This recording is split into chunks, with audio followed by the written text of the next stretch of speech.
Greetings, chess fans. It's Thug Dug back for some more rapid play chess. I'm on the road to 2200 and we're getting close. We're making some progress. 2169. So we're playing Endalkin 2180. So it should be very competitive. Let's get going. Oh, we have a Caro-Kann. First time for a Caro-Kann on the channel. I like to play the 2 knights attack. It can be tricky.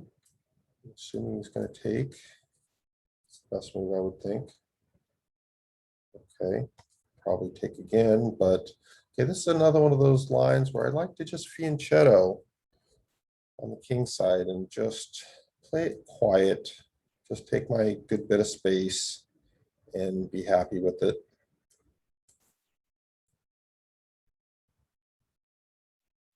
And we're just going to quickly castle. And I think long term, I'm going to have a space advantage, and I'm going to have the bishops. And I have every prospect of a nice long-term advantage. Okay, that's, I feel, a bad move because I'm going to gain time with c3 and d4. Really should have just probably put that on d6 or e7 to begin with. But not a big deal. Now, how do I want to develop? I need to bring my rooks to the center. I need to connect rooks. And I need to be wary of knight to d5. That is, that's always in the air. I could play just a very circumspect move here and just play bishop to d2. Or I could play b3 and fianchetto both bishops. It's a possibility. That might be a good move. Let's do that. All right. Let's see what that does.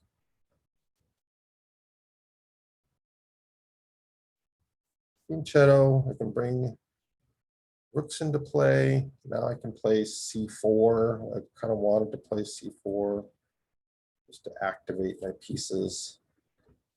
Get that bishop ready to strike. If he plays c5, it's going to open up my bishop for me and be able to flood into the d file fairly quickly with the rook. I think the d file is pretty critical. I think eventually that's got to open up for me.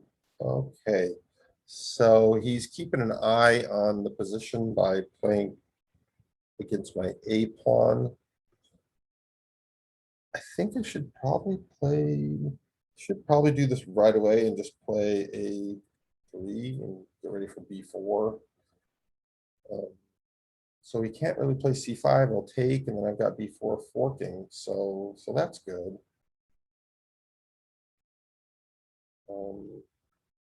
Now I can restrain c5, right? If I just go here, that restrains c5.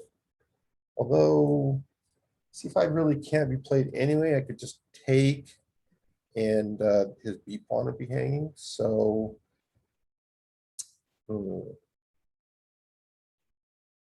do I want to do there? Maybe it's still the best move, I think. But anyway, I got to be careful. I don't want to commit. Okay. I don't want to necessarily commit my rooks to the wrong file. But here I'm thinking, yeah, the d file looks right because he doesn't even have anything in the c file. So I've got a nice space advantage. I don't know if that counts for a whole lot, but okay. You want to play b5? My bishop's too good for that to be effective, I feel. I'm going to just finish. Let's play for doubling on the. Let's play for doubling on the p file. That might be interesting. I think that has to open up at some point. And then these endgames, I think these endgames all favor me. If heavies trade off on the d file. Okay.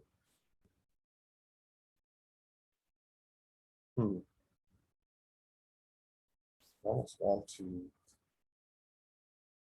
play queens, but no. Well, maybe. What, queen F? Yeah, why not just queen here? That seems pretty good. I think the end game's favoring me, so I'm happy to play an end game. Yes, I need to be wary of the pin on the D pawn. Can he take advantage of that? I'm going to slide my king to E2 as quickly as I can. I feel like that's probably important just to maintain a balance on the D file so that I can open it up as soon as possible. Huh. Wow. I did not anticipate that move.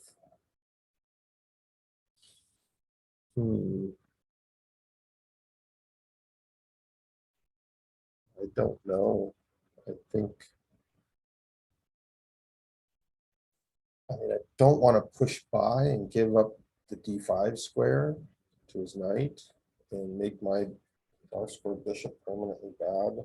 Maybe I have to play pawn to D5 myself and play for some complications here. I go there, he plays pawn takes, bishop takes, knight takes, rook takes.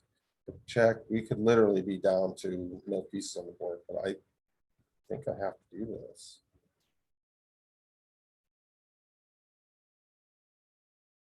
And whatever he takes there, I'm going to take back with that pawn. Now I've got to give my bishop back, which is rather unfortunate. Here, now I gotta be careful here. So if I go there, he checks me, I'm gonna come back. Okay, yeah, that's fine. It's just wholesale trades. This game is looking drawish, very drawish. Yeah, okay. Let's go this way. All right. Trade it all. Oh boy. Just trade it all. Trade again. Well, not gonna lose on time this game, I'll tell you that.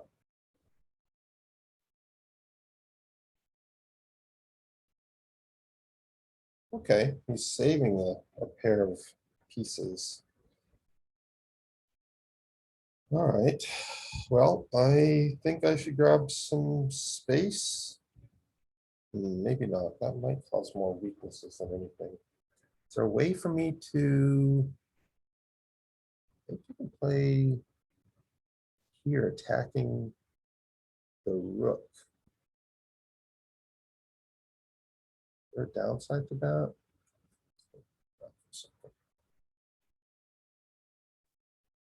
The rook could come all the way to C1, my back rank, but there's really not too much vulnerable there. Let's try it. I have any vulnerabilities really. Okay, yeah. Now I can force, I think I could now forcing this trade might be good for me. Because if he takes, then I'll be on this pawn here.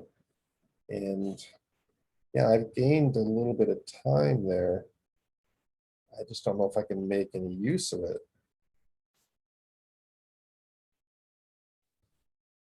Start moving my king up, his king comes, I attack him my rook. Slide my rook over 2. All right, I don't know. In here, yeah, and then now I slide rook over 2, he comes over 1, I come over 1. Or if I go here, he could check. That could happen, and then defend from the side, and we're in a king and pawn endgame, which is looks completely drawish.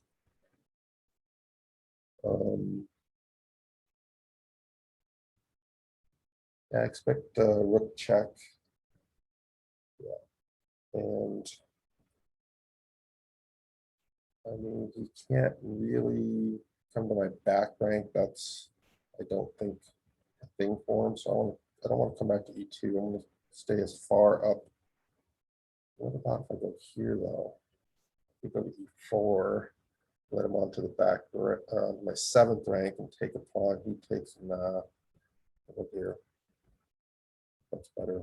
I think this is just a dead draw. There, and then I just come in here and with opposition.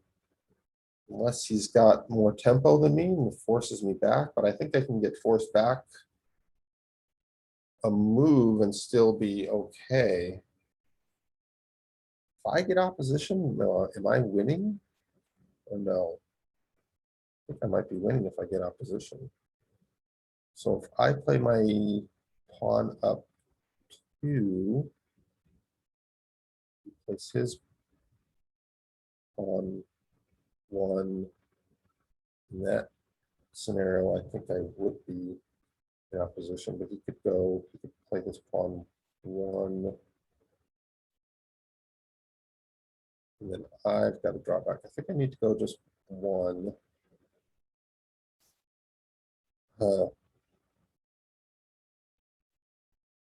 Okay, and then we definitely want to go here. But maybe something if this ended up being a win for me by a tempo. I certainly was not expecting that.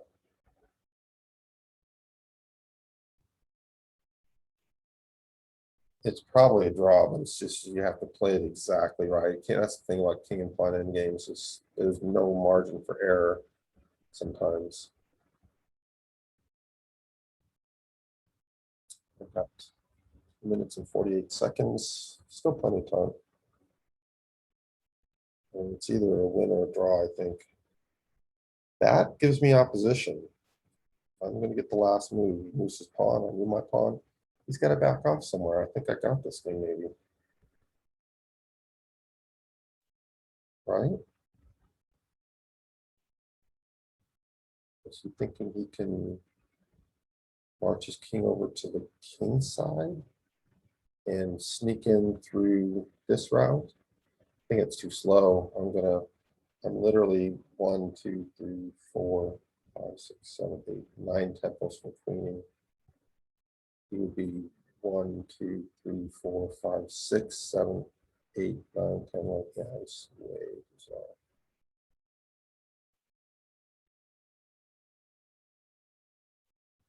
All right, this is Zugzwang.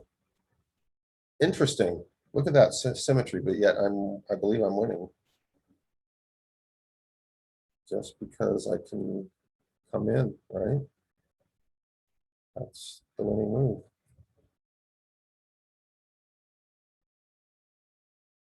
And there's not much you can do. Unbelievable. Unbelievable. And he's not even close to having any counterplay on that. I don't even have to take that. I'll just come in, protect my pawn. If he trades, I'll take. You can't even get a pass pawn over there. Comes down, I'll just cut him off. Pass. Now, yes, you can have that pawn. It's okay. I can deal with this. All the way back here. There's Peter's on. Check.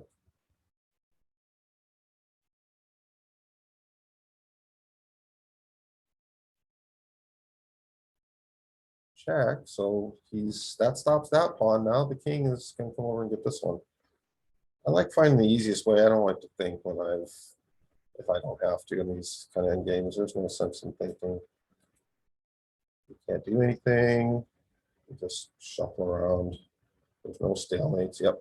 All right, good game. That was really something else. That position right here. It's so pretty. That position right there is Zugzwang. Literally meaning no good moves. No good moves. Let's see. if there was a path to drawing this game. Go back a few moves and see what's still in there. That's a draw. So this move is still a draw. Oh, okay. So now he can go to get back into the.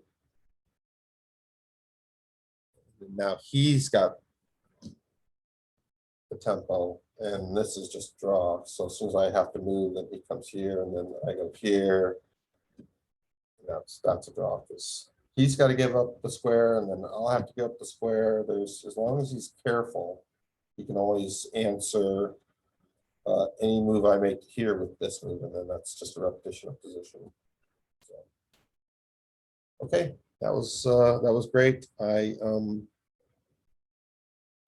Getting really close. I think I'm at 2180 now. So I'm literally, maybe 2 wins away from, if I get lucky, I could be at 2200 in a couple games. Okay, thanks for watching. Talk to you guys later. Bye.